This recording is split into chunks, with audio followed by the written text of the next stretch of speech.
예상치 못한 실패를 경험할 때라는 제목으로 하나님의 말씀 전하도록 하겠습니다. 이스라엘은 한번 제대로 싸워보지도 못하고 후퇴하고 정말 도망가느라고 바빴어요. 그리고 그 결과로 36명이나 되는 소중한 생명을 잃었어요. 그리고 이 전투가 여리고성이라고 하는 큰 성, 견고한 성의 승리를 거두고 난 직후에 일어난 일이었기 때문에 더더욱이나 아주 큰 그런 충격을 받을 수밖에 없었다라는 것이죠. 그렇다면 오늘 본문에 나오는 이 이스라엘의 충격적인 패배를 통하여 하나님께서 주시는 메시지는 무엇일까요? 또 우리 삶에도 이처럼 우리가 전혀 예상하지 못했던 어떤 실패를 우리가 경험할 때에 우리가 배워야 할 영적 교훈은 무엇일까요? 말씀을 듣는 가운데 하나님께 주시는 큰 은혜와 깨달음이 전하는 자나 듣는 자 모두에게 동일하게 임하시기를 주님의 이름으로 간절히 축복합니다. 첫 번째로 오늘 본문에서 우리가 깨닫는 건 뭐냐면요, 신앙 공동체의 중요성을 우리가 깨닫게 되는 거예요. 오늘 본문 1절을 보면은요, 한 개인의 범죄가 나오고 하나님께서 그 죄에 대해서 진노하시는 구절이 나와요. 1절 우리가 아까 읽었죠. 이 1절에서 앞으로 이제 아이성 전투에서 어떻게 펼쳐질 것을 암시하는 그런 구절들이 있어요. 그런데 저는 이 구절을 읽으면서 한 가지 궁금한 점이 생겨요. 왜냐하면 그 범죄한 것은 누구였어요? 아간이라고 하는 한 개인이었어요. 그런데 뒷부분을 읽어보면 하나님께서 진노하신 대상은 누구예요? 아간 개인이 아니라 이스라엘 자손들 전체예요. 범죄는 아간 한 사람이 저질렀는데 왜 하나님은 이스라엘 백성 전체가 범죄한 것이라고 말씀하실까요?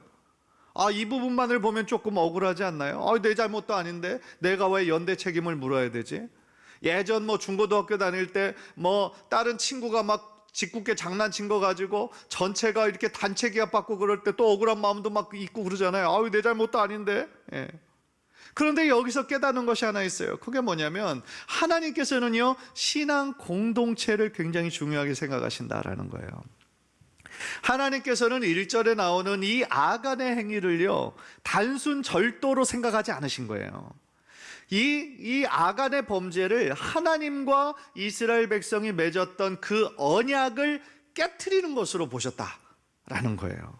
어떤 언약입니까? 1절 초반부에 나오는 이스라엘 자손이 온전히 바친 물건으로 말미암아 범죄하였다, 이렇게 얘기하고 있잖아요.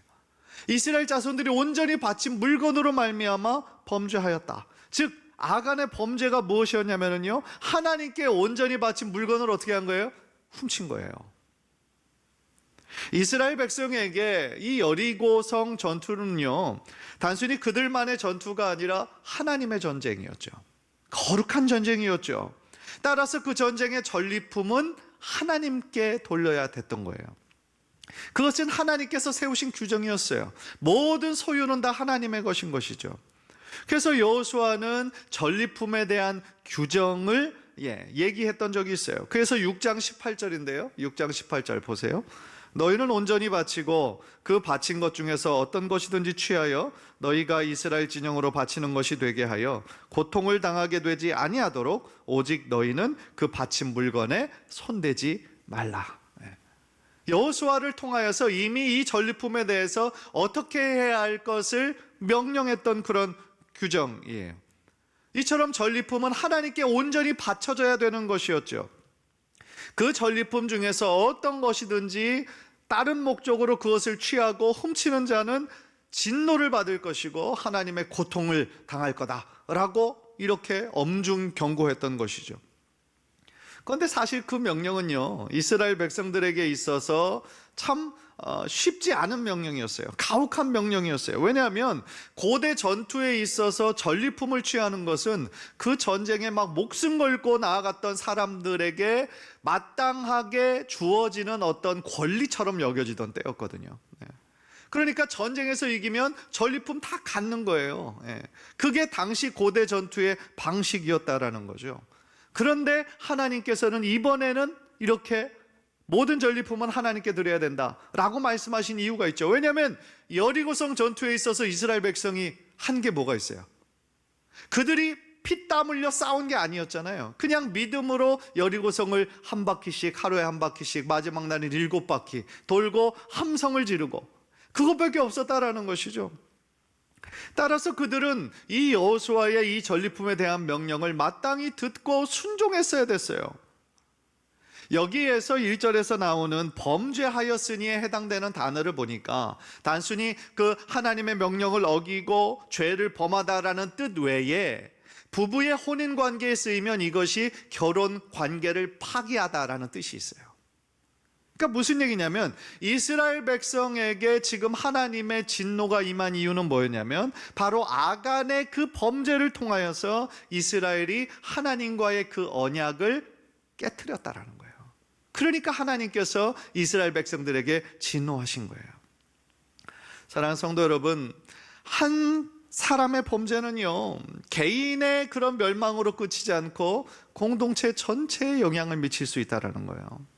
그러므로 하나님의 백성인 이스라엘 공동체는 성결함을 유지하기 위해서 자신의 삶만 뒤돌아볼 뿐 아니라 개인의 신앙을 계속하며 지킬 수 있도록 노력했어야 된다라는 거예요. 개인의 죄는 개인의 죄로만 끝나는 것이 아니라 공동체 전체에 나쁜 영향을 미칠 수 있기 때문이다라는 것이죠. 사실 초대교회에서도 비슷한 일이 일어난 적이 있었죠. 유명한 아나니아와 삽비라 이야기입니다. 그 모든 일의 시작은 돈에 대한 욕심이었어요. 그리고 다른 사람들에게 칭찬 듣고 인정받고 싶은 그런 마음이었어요. 그래서 이 사도행전을 보면은요, 5장 그 전후 문맥을 보면 그 어떤 것도 자신의 모든 물건을 소유했던 것을 다 팔아서 하나님께 바쳐야 된다라는 규정이 없어요. 예. 그런 것이 법이 없었어요. 그런데 4장 마지막 부분을 보면 바나바라는 사람이 자신의 소유를 다 팔아서 그것을 베드로에게 이렇게 바치는 그런 장면이 나오거든요. 그러니까 이 아나니아와 삽비라가 어떤 마음이 있었냐면 좀 존경받고 싶고 인정받고 싶은 그런 마음이 있었던 것이죠. 그래서 자신의 소유를 다 팔았는데 문제는 견물생심이라고 그 큰 돈을 보니까 욕심이 생긴 거죠. 그래서 일부분을 그냥 우리가 우리의 용도로 사용하자. 그리고 그것을 몰래 빼돌렸어요. 그리고 나머지를 이것이 전부입니다 하고 그 베드로에게 이렇게 드렸던 것이죠. 그런데 문제는요, 단순히 돈의 일부분을 숨겼다라는 것이 문제가 아니라 더 심각한 거는 지금 아나니아와 삽비라가 베드로를 속이려는 것뿐만 아니라 더 나아가 하나님을 속이려고 했다라는 그것이 문제인 것이죠. 그래서 하나님께서는요, 베드로를 통하여 이 아나니아와 삽비라가 그 속임수한 것을, 그 죄악을 저질렀던 것을 하나님이 그냥 내버려 두시게 되시게 되면 이것이 다른 사람들에게도 악한 영향을 미칠 수 있다는 것을 하나님은 아셨다라는 것이죠. 그래서 그들의 생명을 어떻게 보면 가혹하다 싶을 정도로 가져가신 거예요. 그 사건으로 말미암아 그 사도행전 5장을 보면 그 공동체 전체에 하나님을 경외함이 있었다라는 거예요. 하나님을 향한 거룩한 두려움이 생긴 것이죠. 하나님은 살아계시고 우리들의 마음의 중심을 보시는 분이시구나, 절대로 하나님을 속일 수 없구나 라는 것을 깨닫게 되었다라고 나오는 것이죠. 간절히 바라기는 우리 스스로 우리들의 신앙을 잘 지키는 거 참 중요하죠. 또한 같은 공동체에 속한 우리 다른 성도들에게도 더 깊은 사랑과 또한 관심을 우리가 가져서 우리 공동체 전체가 하나님께서 기뻐하시는 귀한 신앙의 공동체가 되도록 계속하며 기도해 주시는 우리 성도님들 되시기를 주님의 이름으로 간절히 축원합니다. 두 번째로 깨닫는 것은요, 승리의 직후를 우리가 좀 조심해야 된다라는 거예요. 승리 직후를. 왜 그런 줄 아십니까? 그때가 가장 우리들의 마음이 높아지기 쉬울 때라 그래요. 교만해지기 쉬울 때라 그래요.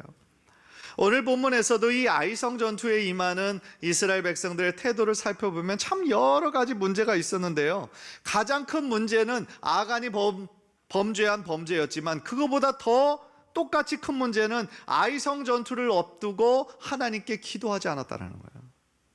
여리고성 전투만 해도 매일매일 하나님 앞에 간절한 마음으로 기도하였던 여호수아와 이스라엘 백성들이, 이 여리고성 큰 성이었거든요. 당시에 견고한 성이었거든요. 그 성 전투를 승리로 이끈 다음에는 이 아이성 정도야 하는 마음이 있었던 거죠. 왜냐하면 아이성은 여리고성에 비해서 너무나 작은 성이었기 때문이었다라는 것이죠. 그래서 기도하지 않았어요. 하나님께 묻지 않았어요. 하나님의 뜻을 그 받들어 순종하는 그런 장면들이 나와 있지 않다라는 것이죠. 여러분 3절을 보십시오. 3절. 여호수아에게로 돌아와 그에게 이르되 백성을 다 올라가게 하지 말고 2-3천 명만 올라가서 아이를 치게 하소서. 그들은 소수이니 모든 백성을 그리로 보내어 수고롭게 하지 마소서 하므로. 무슨 얘기예요? 아이성은 여리고성에 비해서 너무나 작은 성이니까 이스라엘 백성들 다 올라가서 수고할 필요 없습니다. 그냥 2-3천 명만 보내도 충분히 그 아이성 이길 수 있습니다. 그렇게 얘기를 하는 거죠. 그런데 정말 그 아이성이 작고 만만한 성이었을까요? 8장 25절을 보면 이렇게 나와요. 그날에 엎드러진 아이 사람들은 남녀가 모두 12,000명이라. 12,000명이 살고 있는 성이었어요. 절대로 작고 만만하게 생각할 수 있는 그런 성이 아니었다라는 거죠. 정탐꾼이 이야기했던 것처럼 단순히 2-3천 명만 올라가서 충분히 물리칠 수 있는 그런 사이즈가 아니었다라는 거예요. 따라서 이 정탐꾼들의 보고에서 무엇을 느낄 수 있습니까? 지금 그들은 여리고성의 승리 이후에 되게 지금 교만해져 있는 거예요. 그래서 제대로 보아야 할 것을 보지 못하는 거예요. 그래서 하나님께 묻지도 않고 그냥 인간적인 방법으로 다 올라갈 필요도 없어요. 2-3천 명만 올라가도 충분히 승리할 수 있다라고 지금 자부하고 있었다라는 거예요. 지금 그들이 하고 있는 큰 착각이 뭔지 알아요? 여리고성의 승리가 자기네들이 열심으로 노력했기 때문에 얻어진 거라고 생각한다라는 거죠.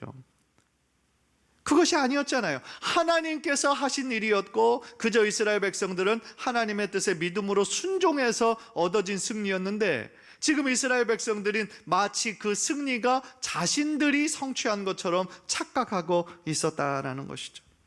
이 사람의 마음이 그렇다라는 거예요. 일단 교만함이, 자만함이 그 속에 들어가면 어떻게 되는 거예요? 방심하는 거예요. 마치 자신의 능력으로 모든 것을 할 수 있는 것처럼 착각하는 거예요. 사랑하는 성도 여러분, 이 신앙적인 교훈은요, 우리들에게도 여전히 그대로 적용되는 거예요.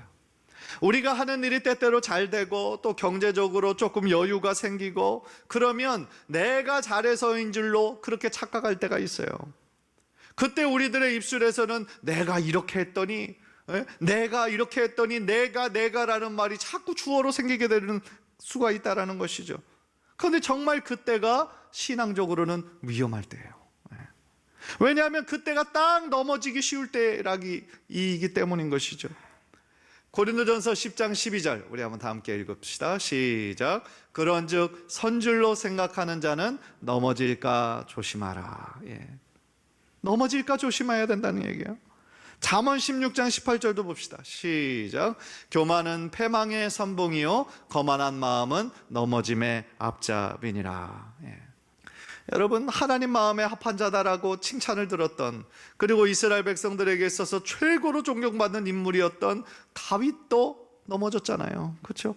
똑같은 상황이었어요. 다윗이 전쟁에 나가기만 하면 승리합니다. 그리고 경제적으로도 가장 최고로 부유했을 때였어요. 한참 전성기입니다. 정치적으로, 사회적으로, 경제적으로 그 나라의 모든 것들이 가장 최고의 고위점에 올라가 있을 때입니다. 모든 백성들이 존경합니다. 그를 괴롭히거나 그 뜻을 대적하는 사람이 한 사람도 없습니다. 그런데 다윗은 다른 군사들은 다 전쟁터에 나가 있는데 이 다윗은 뭐하고 있었어요? 낮잠 자고 있었어요. 무슨 얘기입니까? 평상시하고는 다르게 풀어져 있었다는 얘기예요. 마음이 방심하고 있었다는 얘기예요. 그래서 낮잠을 푹 자고 일어나서 성 위에 올라갑니다. 그런데 그만 보지 말아야 될 것을 본 것이죠. 물론 볼 수 있어요. 의도하지 않았으니까. 만약에 봤더라도 거기서 멈췄어야 됐죠. 멈췄어야 됐는데 이 죄의 정욕과 욕심이 계속해서 다윗의 마음을 몰아가는 거죠, 한쪽으로. 그래서 다시는 돌이킬 수 없는 죄를 범하지 않습니까? 사랑하는 성도 여러분, 우리들 모두 다 연약해요.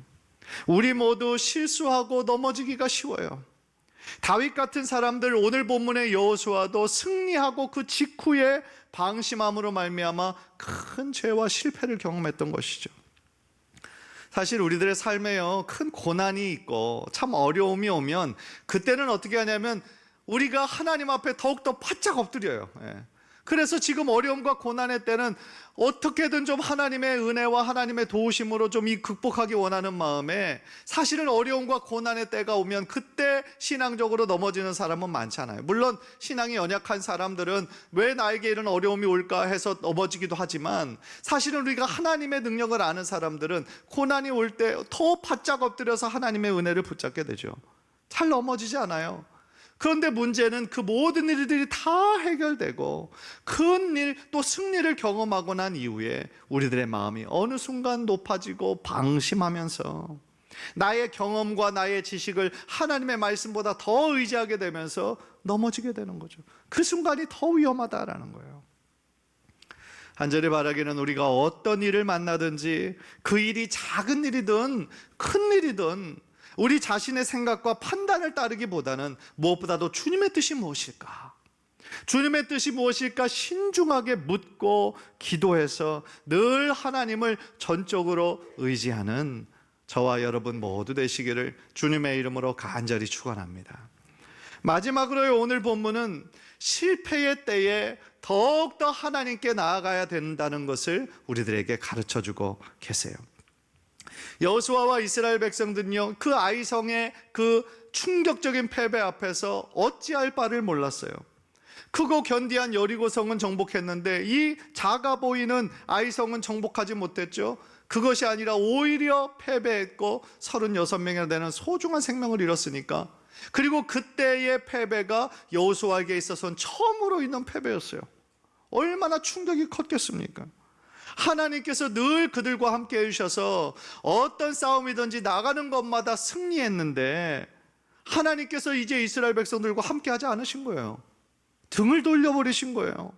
아니, 이스라엘 백성, 하나님의 백성이라 할지라도 하나님의 뜻을 거역하면 이처럼 실패할 수 있구나, 질 수 있구나를 깨닫게 된 것이죠. 처음 맞는 패배 앞에서 이 여호수아는 어떻게 합니까? 하나님께 엎드리는 거예요. 하나님께 엎드리고 하나님께 기도하는 거예요. 6절 보십시오. 여호수아가 옷을 찢고 이스라엘 장로들과 함께 여호와의 궤 앞에서 땅에 엎드려 머리에 티끌을 뒤집어 쓰고 저물도록 있다가, 그렇게 얘기합니다. 옷을 찢었다라는 거예요. 당시의 극도의 슬픔을 나타내는 행위죠. 여호수아의 마음이 지금 얼마나 슬픔과 절망 가운데 있었는지를 보여주죠. 그리고 이스라엘 장로들과 함께 하나님의 그 궤 앞에서 엎드려요. 엎드린다는 건 뭐예요? 굴복한다는 거예요. 엎드림은 기도의 자세인 거예요. 그리고 머리에 티끌을 뒤집어 쓰고 저물도록 엎드려 있다가 하나님께 탄원의 기도를 드리는 거예요. 티끌을 뒤집어 쓰는 것, 그만큼 자신의 마음을 다해 회개하면서 겸손한 마음으로 주님 앞에 나아갔다라는 그런 의미인 것이죠. 그리고 하나님께 간절히 호소합니다. 그 내용의 기도가 7절부터 9절까지 나오죠. 7절을 보세요. 이르되 슬프도소이다 주 여호와여, 어찌하여 이 백성을 인도하여 요단을 건너게 하시고 우리를 아모리 사람의 손에 넘겨 멸망시키려 하셨나이까? 우리가 요단 저쪽을 만족하게 여겨 거주하였다면 좋을 뻔하였나이다. 무슨 얘기예요? 이만큼 슬프고 이만큼 충격적이다라는 얘기예요. 하나님 이 백성을 왜 이쪽으로 인도하셔서 요단강을 건너게 하셨습니까? 무슨 뜻입니까? 지금 자신과 이스라엘 백성이 겪은 이 아이성의 패배의 이유가 무엇이냐는 거예요. 하나님께 간절히 묻고 있는 거예요. 그리고 8절 9절을 읽어보면 여호수아는 두 가지 사실을 지금 우려하고 있는 거예요. 왜냐하면 이스라엘의 패배로 인해서 가나안 족속들이 더 용기를 갖게 되었다는 거죠. 지금까지는 한 번도 지지 않고 승승장구했던 이스라엘 백성이 이렇게 지는구나, 그러면 우리도 한번 해볼 만하구나, 그런 마음을 품었다라는 거죠. 또 하나 여호수아가 탄원한 것은 뭐냐면 이스라엘의 패배로 인해서 하나님의 이름이, 하나님의 영광이 정말 비방을 받는 것을 두려워한 거죠. 그래서 9절 후반부를 보면 주의 크신 이름을 위하여 어떻게 하시려 하나이까, 이렇게 탄식한 거예요. 이렇게 간절히 하나님의 영광을 정말 가리워질 것을 걱정하면서 기도하는 여호수아의 모습을 보면 모세의 모습이 그대로 투영이 되는 거죠. 자신보다는 하나님의 이름에, 하나님의 영광에 영향을 끼칠까 봐 그것을 먼저 걱정하고 우려하는 모세의 마음을 여호수아도 그대로 따라가고 있는 것이죠. 우리의 삶에서요, 때로는 넘어질 수 있어요. 완벽한 사람이 있습니까? 넘어질 수 있어요. 실패할 수 있어요. 우리가 계획했던 대로 다 안 될 때도 있어요. 때로는 우리들의 교만함으로 인해 하나님께 전혀 기도하지 않고 그냥 내가 원하는 세상의 성공만을 향해 나아갔을 때 하나님께서 딱 멈추게 하셔서 우리로 하여금 하나님께 돌아오도록 하실 때도 있다라는 얘기예요. 따라서 우리가 반드시 기억해야 하는 것은 뭡니까? 하나님께서 아이성 사건을 통하여서 이스라엘 백성을 멸망시키거나 이스라엘 백성을 버리려고 한 것이 아니라 오히려 그들에게 강한 경고를 주시면서 너희는 하나님의 백성이야. 너희들에게 주신 나의 언약과 사명을 기억해야 돼 라고 하나님께서 그들을 깨우쳐서 자신에게로 돌아오게 하는 데 목적이 있는 것이지 단순히 어떤 재앙을 주고 멸망을 주는 것이 하나님의 뜻이 아니었다라는 것이죠. 따라서요, 좋은 소식은 우리가 우리들의 삶의 실패에도 불구하고 주님 앞에 겸손한 마음으로 나아가 기도할 때, 하나님께 납작 엎드려 굴복할 때, 하나님께 다시 우리들의 삶의 우선권을 온전히 올려드릴 때 하나님께서는 우리에게 우리가 놓치고 있었던 어떤 중요한 것들을 다시 깨닫게 해주시고 우리들에게 알려주시고 다시 사랑의 손을 내밀어 주신다라는 거예요. 그냥 모든 일에 운명론적으로 받아들이지 말고, 또 혹은 세상적으로 분석하지 말고 오직 말씀과 우리가 기도를 통해 하나님의 뜻을 겸손한 마음으로 묻고 기도할 때 하나님께서는 그 실패의 경험을 통해서도 다시 한번 여러분들에게 또 다른 축복의 길로 이끄실 줄 믿습니다. 사랑하는 성도 여러분, 우리들 모두 인생에서 우리가 예상하지 못했던 불가피한 일들, 어려움들 만나게 돼요. 때로는 내가 원하지 않는 실패를 경험하기도 해요. 물론 우리가 우리에게 이미 일어난 그 사건 자체를 바꿀 수는 없어요. 이미 일어났어요. 우리에게 이미 안 됐어요. 내가 예상했던 대로 안 되고 어떻게 보면 실패했어요. 그 사건은 바꿀 수 없어요. 이미 일어났어요. 그러나 그 사건을 우리가 어떻게 해석할 것인가, 어떻게 믿음으로 그것을 바라볼 수 있는가, 그것은 바로 우리들의 선택이고 우리들의 손에 달려있다라는 것이죠. 가장 안타까운 것은요, 실패를 통해서 하나님의 뜻을 묻지도 않고 그냥 있는 사람들은 그 실패가 그냥 실패로 끝나는 거예요.